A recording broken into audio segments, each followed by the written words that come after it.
في واحد من البدو اتجوز بنت عمه، خلف منها 9 صبيان، وبالحمل العاشر الله رزقه ببنوته. وأول ما بشروه بالبنت قالوا له ألف مبروك إجتك بنت. زعل كتير واتضايق وقال يا ليلتي السودة، ومن وقتها هجر مرته.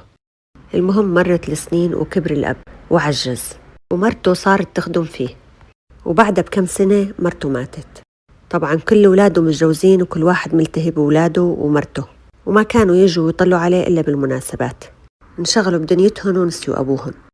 بعد فترة بطل الأب يشوف بعيونه، انعمى. حتى بنته الوحيدة كانت متجوزة وبعيدة عنه، يعني ما بتعرف عن أبوها شي.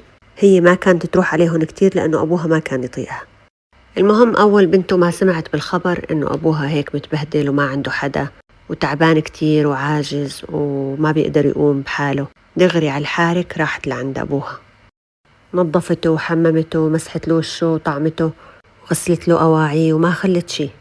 هون الأب ارتاح وحس براحة.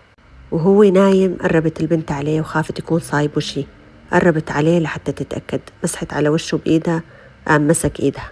قالها مين أنت يا أصيلة يا بنت الأصول؟ قالت له ودموعها على خدها عم تنزل أنا ليلتك السودة، أنا ليلتك السودة يا بابا. هون عرف إنه بنته صار يعيط، ودموعه ما نشفت على خده وهو إلا سامحيني يا بنتي. وقالها يا ريت الليالي كلها كانت سودة. وقال بيت هالشعر، قال ليت الليالي كلها سود، دام الهنا بسواد الليالي. لو الزمان بعمري يعود لأحببتها أول وتالي، ما غيرها يبرني ويعود، ينشد عن سوآتي وحالي، وإلا أبد